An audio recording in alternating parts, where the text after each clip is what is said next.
السلام علیکم ورحمۃ اللہ وبرکاتہ۔ ایک بہت پیاری حدیث ہے۔ حضرت ابو درداء رضی اللہ تعالی عنہ نبی کریم صلی اللہ علیہ وسلم سے روایت کرتے ہیں کہ آپ صلی اللہ علیہ وسلم نے فرمایا، میزان اعمال میں اچھے اخلاق سے زیادہ بھاری کوئی چیز نہیں۔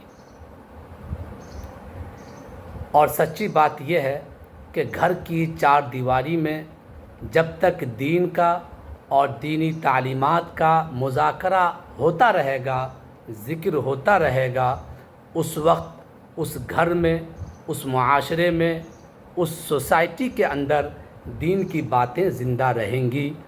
اور اگر گھر کے حد میں، گھر کے حدود میں دینی باتوں کا رواج ختم ہو جائے تو پھر دنیا جہاں کے تذکرے شروع ہوں گے، جن سے دلوں میں ویرانی پیدا ہوگی اور دین کی قدریں پامال ہوتی رہیں گی۔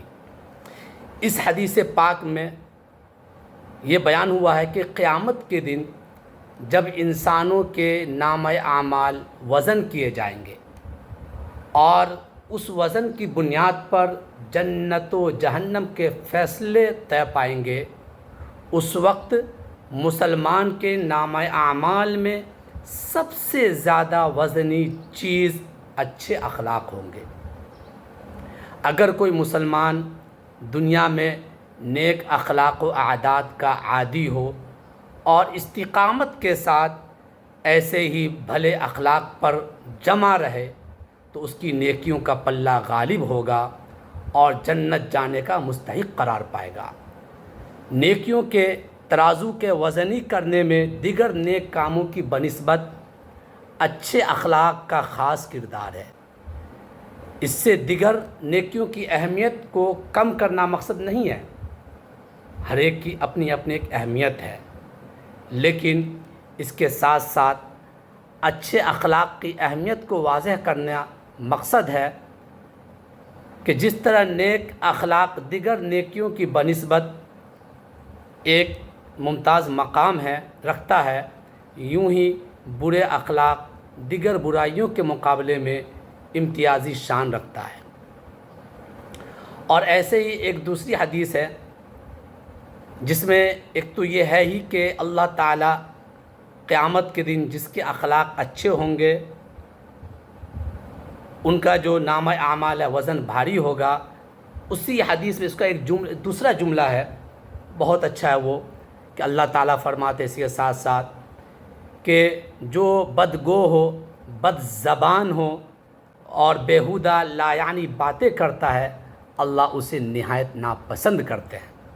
چنانچہ جس طریقے سے اچھے اخلاق کی دولت کی بہت اہمیت ہے اور جس شخص کو اچھے اخلاق کی دولت نصیب ہو جاتی ہے وہ کسی سے بغض نہیں رکھتا، کسی سے حسد نہیں کرتا، بدگمانی، بد زبانی، بد نظری کے قریب جانے سے بھی خود کو بچائے رکھتا ہے۔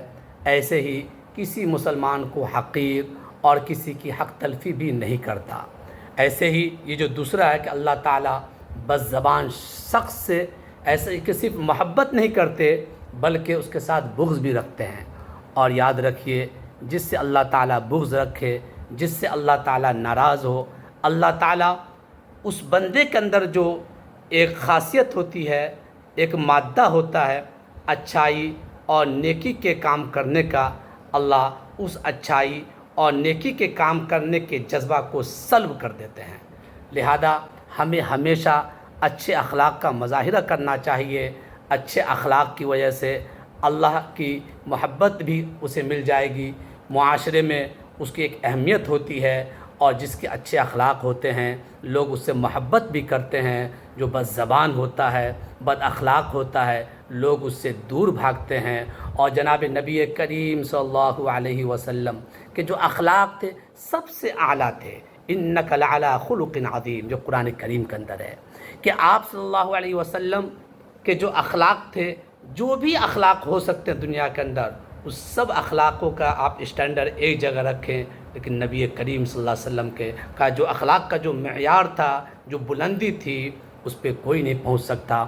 یہی وجہ ہے کہ آپ صلی اللہ علیہ وسلم کے اخلاق ہی کی وجہ سے آپ کے محبت، آپ کی نرمی، آپ کی شفقت ہی کی وجہ سے اپنے غیر دشمن بھی آپ سے محبت کرتے تھے۔ کہیں نہ کہیں ان کے لیے آپ کے دل میں ہمدردی تھی، اور یہ اسلام جو یہ پھیلا اور پھیل رہا ہے، پھیلتا رہے گا انشاءاللہ، یہ بھی اچھے اخلاق ہی کی وجہ سے پھیلتا ہے۔ اس لیے ہمیں اپنا محاسبہ کرنی چاہیے۔ اگر ہمارے اندر کوئی بری چیز ہے، اگر ہمارے اخلاق خراب ہیں، اگر ہمارا رویہ خراب ہے، اگر ہمارے معاملے خراب ہے، اگر ہماری ذات سے کسی کو تکلیف پہنچتی ہے یا ہم کسی کو تکلیف دے رہے ہیں، اسے معافی تلافی کر لیں اور ہمیشہ اپنے اچھے اخلاق کا مظاہرہ کریں۔ اللہ تبارک و تعالی ہم تمام کو اچھے اخلاق کے ساتھ زندگی گزارنے کی توفیق عطا فرمائے۔ جزاکم اللہ۔